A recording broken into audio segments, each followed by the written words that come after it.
La merguez n'est pas motivée et n'est pas disciplinée.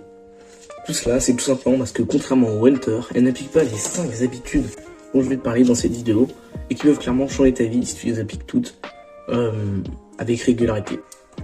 Donc déjà avant de commencer cette vidéo, petit disclaimer un peu, essaye pas de commencer toutes les 5 habitudes en même temps directement parce que tu n'y arriveras pas en fait. Généralement c'est un problème, c'est que on fait une habitude une semaine, 2 semaines et puis après on l'arrête parce que on n'est pas régulier, parce que une première fois c'est une exception et puis après les deuxième, troisième jours on la fait plus parce qu'on a la flemme et au final petit à petit on ne garde aucune des bonnes habitudes et des bonnes résolutions qu'on avait gardées.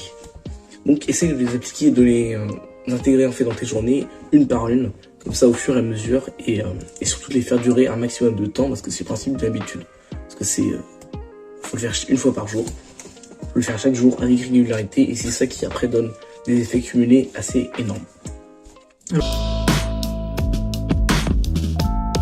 Chaque jour être en pleine forme, avoir une bonne mémoire aussi, ça améliore ta mémoire. Si tu veux bien récupérer en fait, il faut bien dormir 8 heures et 8 vraies heures, c'est-à-dire des heures genre de 22 heures jusqu'à 7 heures.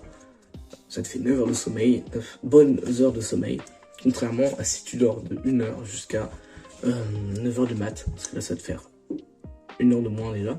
Et puis en plus c'est des heures de merde, parce que les heures du soir en fait, c'est des meilleures heures, c'est-à-dire qu'elles vont plus t'aider à récupérer, ça va mieux t'aider à récupérer.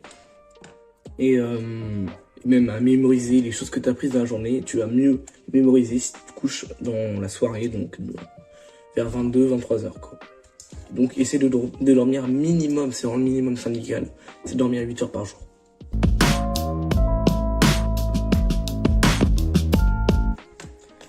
Ensuite, deuxième habitude qui selon moi est très importante et qui peut vraiment t'aider à obtenir des meilleurs résultats, ce serait d'avoir une routine.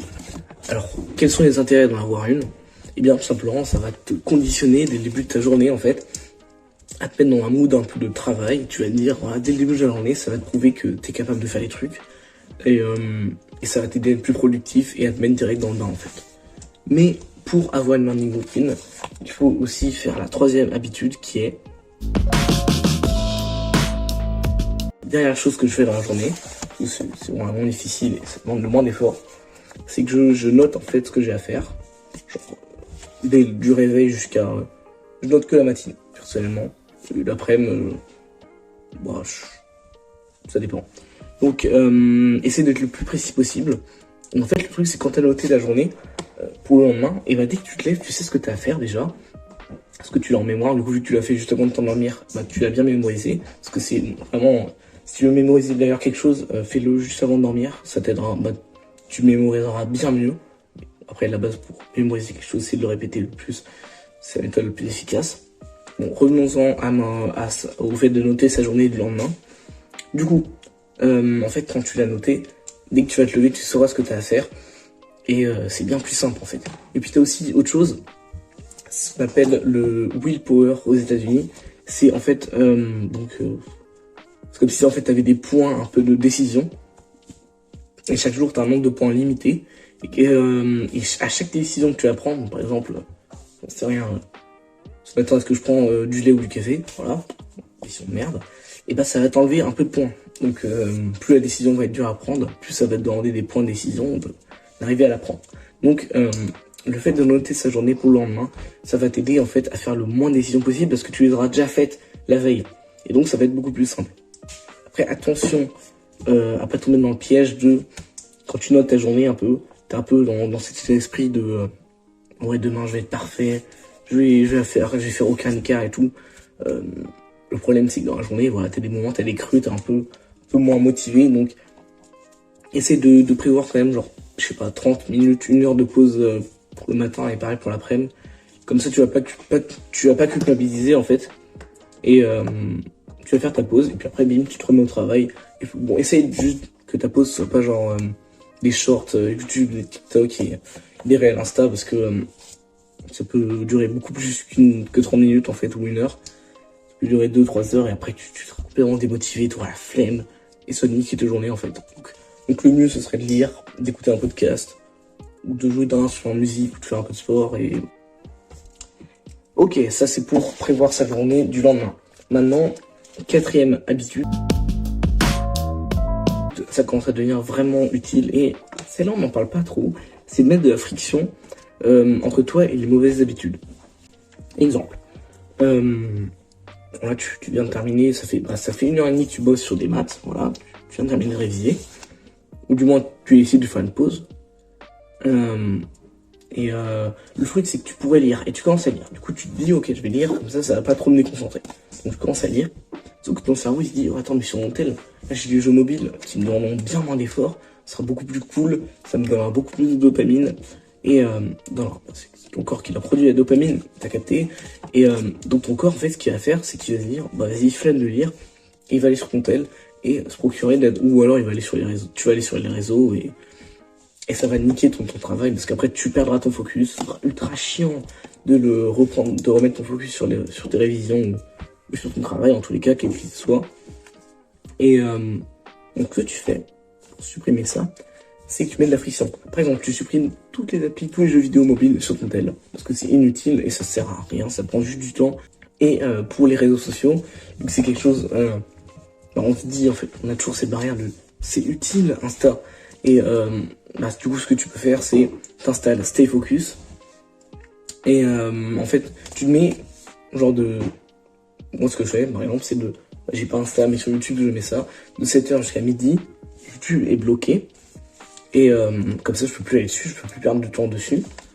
Et après tu donnes le code à quelqu'un genre de ta famille, comme ça tu peux plus modifier ça et il y a une putain de friction parce que du coup t'es obligé d'appeler soit ton frère, ta soeur ou un de tes potes, de lui demander le code, de mettre le code, et du coup c'est ultra complexe, et franchement t'as la flemme de demander à ton pote le code, tout ça pour scroller sur Insta ou TikTok ou YouTube, donc tu vas avoir la flemme de le faire, donc voilà, mettre la friction entre toi et les mauvaises habitudes, ou et par exemple si t'as le Switch, donc ce que j'ai fait c'est que j'ai donné à ma soeur, je lui ai dit de la cacher dans sa chambre, donc ça moi j'ai la flemme d'aller dans la chambre de ma soeur, de fouiller dans ses placards pour trouver ma Switch, en plus que ça se fait pas parce que je lui ai demandé de la cacher justement pour ne pas avoir envie d'aller la chercher. Chambre de ma soeur, mon tel, j'ai plus de jeux vidéo, donc voilà, forcément j'ai beaucoup plus de temps pour travailler et pour apprendre des trucs, c'est logique. Donc rajoute de la friction et enlève de la friction entre toi et les bonnes habitudes pour faire plus simplement, tout simplement. Voilà. Et finalement, cinquième habitude, et selon moi la meilleure,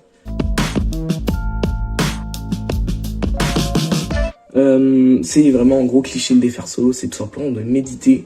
Honnêtement, quand tu commences à méditer juste 5 minutes par jour, ça suffit. Personnellement, je préfère méditer le matin parce que après, je vois bien les effets, les bienfaits en fait tout au long de la journée. Donc je préfère méditer le matin, mais le soir aussi, je pense que c'est tout aussi bien. Donc 5 minutes par jour au début, franchement, ça suffit. Hein. Moi, juste installe la première appli de méditation qu'il y a sur Play Store et tu fais ce qu'elle te dit et tu fermes ta gueule et juste tu le fais. Je sais pas pourquoi j'étais énervé un peu. Du coup, voilà, juste médite. Vous faites des affirmations positives aussi, ça, franchement, c'est cool. Et franchement, si tu fais ces 5 habitudes-là, petit à petit, tu arrives à les tenir sur la durée, tu verras énormément de bienfaits. Franchement, moi, si j'avais su tout ça, genre à 13, 12 ans ou 14 ans, putain, j'aurais lancé cette chaîne 2 ou 3 ans avant, donc elle serait déjà bien plus grosse, je pense. Donc, applique ces habitudes et tu verras énormément de résultats qui vont en découler et de bienfaits. Donc, moi, c'était tout pour cette vidéo. Salut!